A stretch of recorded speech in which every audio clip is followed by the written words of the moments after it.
And Chief White House Correspondent Major Garrett joins us from Washington with more. And again, Major, as we just saw in your piece in that statement that President-elect Donald Trump released, he said that in part, terrorists must be eradicated from the face of the earth, end quote. Obviously, strong language here. What do you make of it? Stark. It offers a very big promise of security. It's one that the president-elect may find once he becomes president of the United States difficult to achieve. Eradicate means eliminate this threat in all of its various forms, and that's going to be extremely difficult to do. That's a high bar the president-elect has set for himself. It's consistent with his campaign rhetoric. And one of the things I often heard Mr. Trump say on the campaign trail is that we are too soft in our language, we're too soft in our actions, we're too soft in our overall approach to the issue of Islamic terrorism, or terrorism motivated by a perverted form of Islam. Mr. Trump said that frequently. That's all possibly true. But what he may discover as president is that eradicating this in all of its forms, in all of its different areas, spread all over the world, motivated, sometimes publicly, motivated only by the implication of thought, it's a hard thing to achieve. And such rigid standards of what is victory, what does it look like, how do you possibly achieve it, may prove more complicated for the president-elect than his current rhetoric would suggest. But he inherits the problem, he inherits the rhetoric, and he will be judged by both. And the standards were set by him during the campaign, reinforced during his approach to the presidency, and will be all his to deal with. And we have again seen this line drawn by the president-elect along religious lines. Yes. So there was a statement yesterday from the Trump transition talking about the attacks being focused primarily on Christians.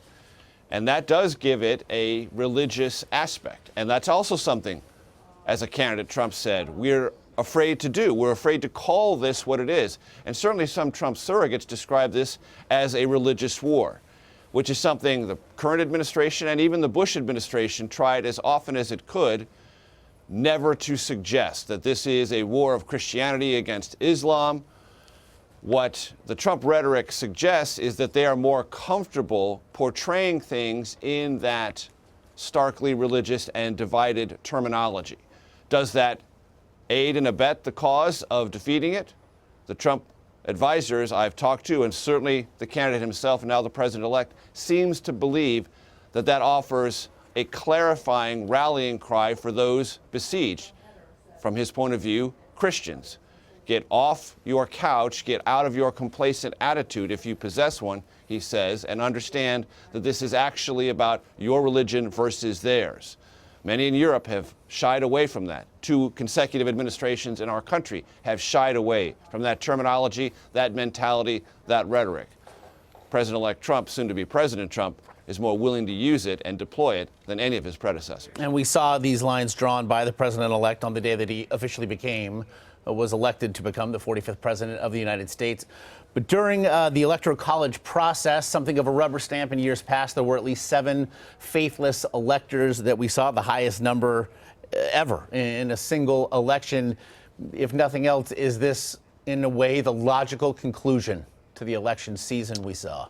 Well, the interesting thing about those 7 faithless electors, from my point of view, is 5 of them are from the Democratic column, where you would think, or you would assume, there might be more unity, and there might have been more faithless electors on the Trump side. There were only 2, despite a lot of emails and phone messages, social media posts, and otherwise urging those Trump electors to become faithless, to reject the outcome of the election. It didn't happen.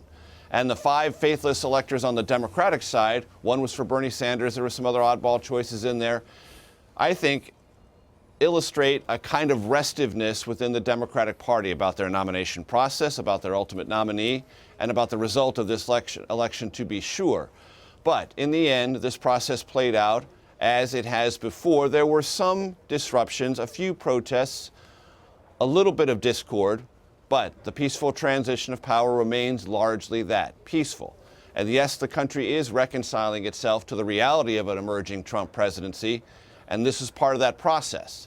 And as part of the ratification of that process, there'll be one more ceremonial step when all these electoral votes are sent by each state to the United States Congress. An envelope will be open for each state. They'll be read aloud, and that will be the ultimate symbolic certification. But this election is over. President-elect Trump will soon be president of the United States. Major Garrett there in Washington. As always, we do appreciate it. Sure.